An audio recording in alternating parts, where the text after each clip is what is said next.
کو مبارکباد دیتی ہوں، آپ کے اندر پاک روح جل رہا ہے۔ جب آپ کسی کے ساتھ نیکی کرنا چاہیں اور نیکی نہیں کرتے، آپ کو اندر سے فیل ہو، تو اس کا مطلب یہ ہے کہ آپ کے ساتھ پاک روح ہے اور وہ آپ سے بات کر رہا ہے۔ میرے عزیزوں، پاک روح جو ہے وہ تابعداری فرمانبرداری کو چاہتا ہے، اور پاک روح کو اپنی زندگی میں چلنے کے لیے فیول کی ضرورت ہے۔ کیا ایک گاڑی چلانے کے لیے اس میں جب تک ہم فیول نہیں ڈالیں گے وہ گاڑی نہیں چلے گی۔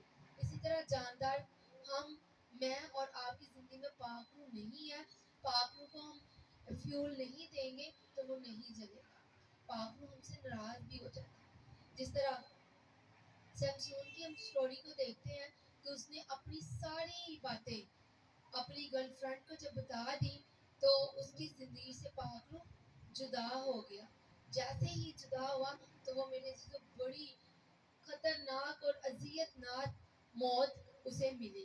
اور میرے سے تو جب ہم دانیال کو دیکھتے ہیں تو دانیال کو کہا گیا تھا کہ 30 دن کے اندر کسی اور غیر معبود کے آگے نہیں جھکنا، لیکن اس نے دعا کی، وہ دعا کے اندر ٹھہرا رہا، وہ 3 دن خداوند 3 دن نہیں بلکہ ہر روز دن میں 3 دفعہ خدا کی حضوری میں جھکتا رہا۔ اس کو پتا ہے میں پاک روح کو جب فیول دوں گا تو پاک روح میری زندگی میں رہے گا اور کام کرے گا۔ تو بادشاہ نے اسے کیا کیا؟ بادشاہ نے اسے سزا بھی دی، تو میرے عزیزوں شیروں کی مان سے محفوظ رہا، بچا رہا۔ اسی طرح میرے عزیزوں جب ایماندار کا اگر تو آپ سانس لے رہے ہیں تو یہ بدنی طور پہ آپ سانس لے رہے ہیں۔ اگر آپ کی زندگی میں دعا نہیں ہے، بلا ناغہ دعا نہیں ہے، خوشی نہیں ہے، شکر گزاری نہیں ہے، تو پھر روحانی طور پہ آپ ڈیڈ ہیں۔ ایماندار کی زندگی میں دعا کیا کام کرتی ہے؟ سانس کا کام کرتی ہے۔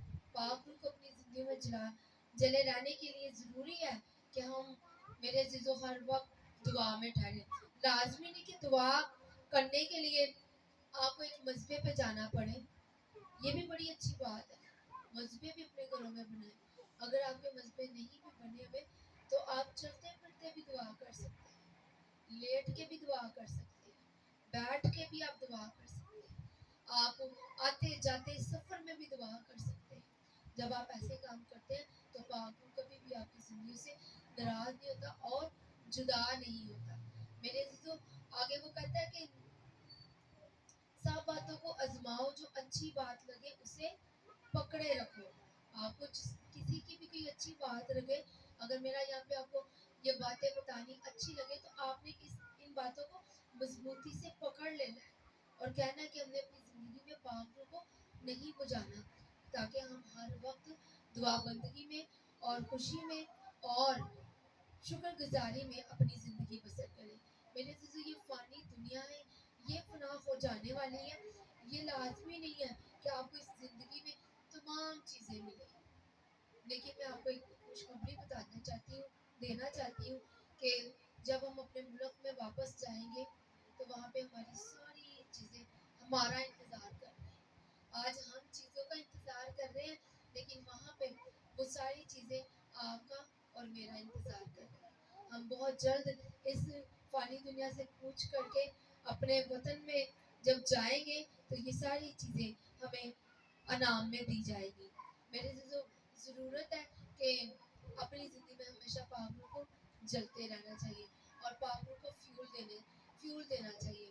جب آپ ورشپ کرتے ہیں یہ بھی فیول اسے ملتا ہے، جب آپ پاک کلام پڑھتے ہیں، پاک کلام کو سنتے ہیں تو یہ بھی پاک روح کو ایک فیول دینے کا کام کر رہا ہے۔ جب آپ فاسٹنگ میں ٹھہرتے ہیں تو یہ تو بہت ہی سپر قسم کا فیول پاک روح کو آپ دے رہے ہوتے ہیں۔ فاسٹنگ میں بھی ٹھہرنا میرے سے بہت ضروری ہے۔ اگر آپ سمجھیں کہ ہم روحانی طور پہ ویک ہو گئے ہیں تو ضرور ہے کہ اپنی زندگی میں ایک ہفتے میں 1 دن کا روزہ رکھیں تاکہ آپ خداوند کی حضوری میں آگے بڑھتے رہیں۔ خداوند کی سب سے پاک کلام کے پڑھے اور سنے جانے کے خدا کی بات